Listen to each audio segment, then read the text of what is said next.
राधे राधे। जय श्री कृष्ण।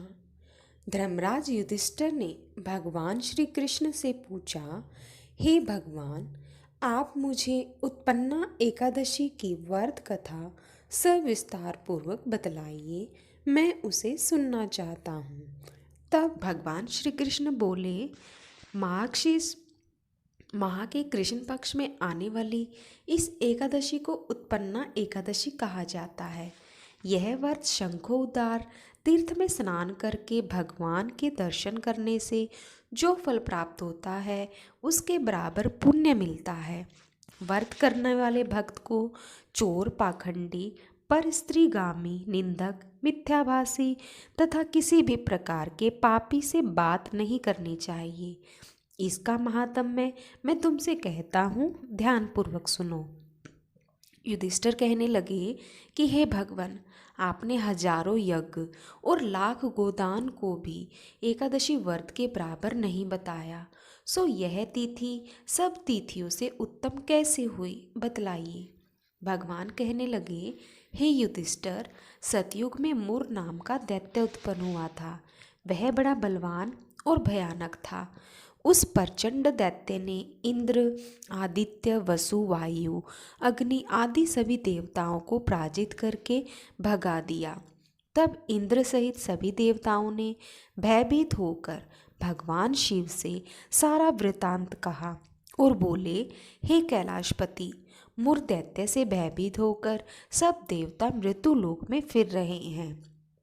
तब भगवान शिव ने कहा, हे देवताओं, तीनों लोकों के स्वामी, भक्तों के दुखों का नाश करने वाले भगवान विष्णु की शरण में जाओ, वे ही तुम्हारे दुखों को दूर कर सकते हैं। शिव जी के ऐसे वचन सुनकर सभी देवता क्षीर सागर में पहुँचे। वहाँ भगवान को शयन करते देख हाथ जोड़कर उनकी स्तुति करने लगे कि हे देवताओं, द्वारा स्तुति करने योग्य प्रभु, आपको बारंबार नमस्कार है। देवताओं की रक्षा करने वाले मधुसूदन, आपको नमस्कार है, आप हमारी रक्षा करें। दैत्यों से भयभीत होकर हम सब आपकी शरण में आए हैं। आप इस संसार के कर्ता, माता पिता, उत्पत्ति और पालन करता, संहार करने वाले हैं, सबको शांति प्रदान करने वाले हैं। आकाश और पाताल भी आप ही हैं। सबके पितामह ब्रह्मा, सूर्य, चंद्र, अग्नि, सामग्री, होम, आहुति, मंत्र, तंत्र, जप, यजमान, यज्ञ, कर्म कर्ता, भोक्ता भी आप ही हैं। आप सर्वव्यापक हैं। आपके सिवा तीनों लोकों में चर तथा अचर कुछ भी नहीं है। हे भगवान, दैत्यों ने हमको जीतकर स्वर्ग से भ्रष्ट कर दिया है और हम सब देवता इधर उधर भागे भागे फिर रहे हैं। आप उन दैत्यों से हम सब की रक्षा करें। इंद्र के ऐसे वचन सुनकर भगवान विष्णु कहने लगे कि हे इंद्र, ऐसा मायावी दैत्य कौन है जिसने सब देवताओं को जीत लिया है? उसका नाम क्या है? उसमें कितना बल है और किसके आश्रय में है तथा उसका स्थान कहाँ है? यह सब मुझसे कहो। भगवान के ऐसे वचन सुनकर इंद्र बोले, भगवान, प्राचीन समय में एक नाड़ी जंग नामक राक्षस था। उसके महापराक्रमी और लोक विख्यात मुर नाम का एक पुत्र हुआ। उसकी चंद्रावती नाम की नगरी है। उसी ने सब देवताओं को स्वर्ग से निकालकर वहां अपना अधिकार जमा लिया है। उसने इंद्र, अग्नि, वायु, यम, वायु, ईश, चंद्रमा, नैऋत आदि सबके स्थान पर अधिकार कर लिया है। सूर्य बनकर स्वयं ही प्रकाश करता है, स्वयं ही मेघ बन बैठा है और सबसे अजेय है। हे असुर निकंदन, उस दुष्ट को मारकर देवताओं को अजेय बनाइए। यह वचन सुनकर भगवान ने कहा, हे देवताओं, मैं शीघ्र ही उसका संहार करूंगा। तुम चंद्रावती नगरी जाओ। इस प्रकार कहकर भगवान सहित सभी देवताओं ने चंद्रावती नगरी की ओर प्रस्थान किया।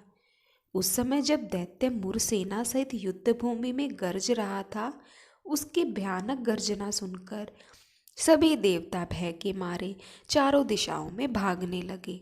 जब स्वयं भगवान रणभूमि में आए तो दैत्य उन पर भी अस्त्र शस्त्र आयुध लेकर दौड़े। भगवान ने उन्हें सर्प के समान अपने बाणों से बीन डाला। बहुत से दैत्य मारे गए, केवल मुर बचा रहा। वह अविचल भाव से भगवान के साथ युद्ध करता रहा। भगवान जो जो भी तीक्ष्ण बाण चलाते वह उसके लिए पुष्प सिद्ध होता। उसका शरीर छिन्न भिन्न हो गया, किंतु वह लगातार युद्ध करता रहा। दोनों के बीच मल्ल युद्ध भी हुआ।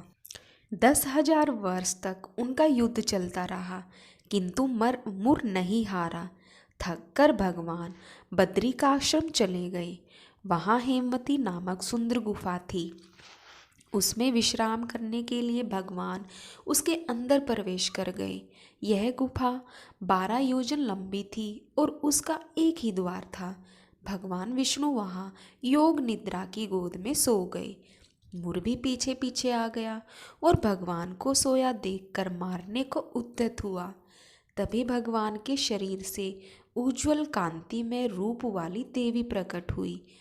देवी ने राक्षस मुर को ललकारा, युद्ध किया और उसे तत्काल मौत के घाट उतार दिया।